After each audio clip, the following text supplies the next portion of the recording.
Electronic സർക്യൂട്ടിൽ വൈദ്യുത പ്രവാഹം കറന്റ് നിയന്ത്രിക്കാൻ സഹായിക്കുന്ന ഒരു ഘടകമാണ് റെസിസ്റ്റർ.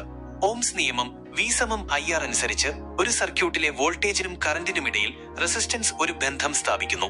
ആവശ്യത്തിനനുസരിച്ച് കറന്റിനെ കുറയ്ക്കാനും വോൾട്ടേജ് വിഭജിക്കാനും സിഗ്നൽ നിലകൾ ക്രമീകരിക്കാനും റെസിസ്റ്ററുകൾ ഉപയോഗിക്കുന്നു. റെസിസ്റ്ററുകളുടെ തരങ്ങൾ, ടൈപ്സ് ഓഫ് റെസിസ്റ്റേഴ്സ്. പ്രധാനമായും രണ്ട് തരം റെസിസ്റ്ററുകളുണ്ട്. ഒന്ന്, ഫിക്സഡ് റെസിസ്റ്ററുകൾ, ഫിക്സ്ഡ് റെസിസ്റ്റേഴ്സ്. ഇവയുടെ പ്രതിരോധ മൂല്യം, റെസിസ്റ്റൻസ് വാല്യൂ സ്ഥിരമായിരിക്കും. അതായത് ഒരിക്കൽ നിർമ്മിച്ചു കഴിഞ്ഞാൽ അതിന്റെ റെസിസ്റ്റൻസ് മാറ്റാൻ കഴിയില്ല. ഉദാഹരണങ്ങൾ: കാർബൺ കോമ്പോസിഷൻ റെസിസ്റ്ററുകൾ, കാർബൺ കമ്പോസിഷൻ റെസിസ്റ്റേഴ്സ്. കാർബൺ പൊടി ഒരു ബൈൻഡറുമായി കലർത്തി ഉണ്ടാക്കുന്നവ. കാർബൺ ഫിലിം റെസിസ്റ്ററുകൾ, കാർബൺ ഫിലിം റെസിസ്റ്റേഴ്സ്. ഒരു സിറാമിക് കോറിന് മുകളിൽ കാർബൺ ഫിലിം പൂശി ഉണ്ടാക്കുന്നവ. മെറ്റൽ ഫിലിം റെസിസ്റ്ററുകൾ, മെറ്റൽ ഫിലിം റെസിസ്റ്റേഴ്സ്. ഒരു സിറാമിക് കോറിന് മുകളിൽ മെറ്റൽ ഫിലിം പൂശി ഉണ്ടാക്കുന്നവ.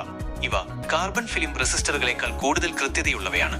വയർ ബൗണ്ട് റെസിസ്റ്ററുകൾ, വയർ ബൗണ്ട് റെസിസ്റ്റേഴ്സ്. ഒരു ഇൻസുലേറ്റിംഗ് കോറിന് ചുറ്റും ഒരു വയർ ചുറ്റി ഉണ്ടാക്കുന്നവ.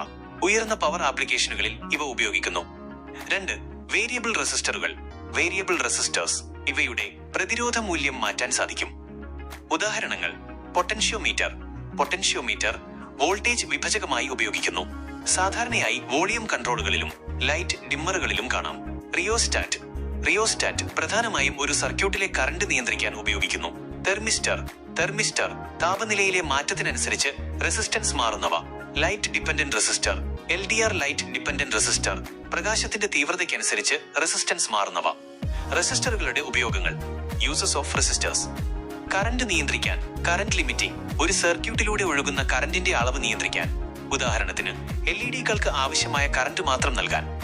വോൾട്ടേജ് വിഭജിക്കാൻ, വോൾട്ടേജ് ഡിവിഷൻ. ഒരു വലിയ വോൾട്ടേജിനെ ചെറിയ ഭാഗങ്ങളായി വിഭജിക്കാൻ.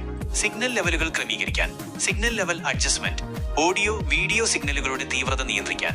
Power dissipation, power dissipation. ഒരു സർക്യൂട്ടിലെ അധിക ഊർജ്ജത്തെ താപമായി പുറത്തുവിട്ട് സംരക്ഷിക്കാൻ. ടൈമിംഗ് സർക്യൂട്ടുകൾ, ടൈമിംഗ് സർക്യൂട്ട്സ്. കപ്പാസിറ്ററുകളുമായി ചേർന്ന് ടൈമിംഗ് സർക്യൂട്ടുകൾ ഉണ്ടാക്കാൻ. Resistor colour code, resistor colour code. ഒരു റെസിസ്റ്ററിന്റെ മൂല്യം അതിന്റെ മുകളിലുള്ള കളർ ബാൻഡുകൾ ഉപയോഗിച്ച് മനസ്സിലാക്കാം. ഓരോ കളറിനും ഒരു നിശ്ചിത സംഖ്യാമൂല്യമുണ്ട്. ഈ കളർ കോഡ് ഉപയോഗിച്ച് റെസിസ്റ്ററിന്റെ പ്രതിരോധം, ഓംസിൽ, ടോളറൻസ്, കൃത്യത, ചിലപ്പോൾ താപനില ഗുണകം എന്നിവ കണ്ടുപിടിക്കാൻ സാധിക്കും.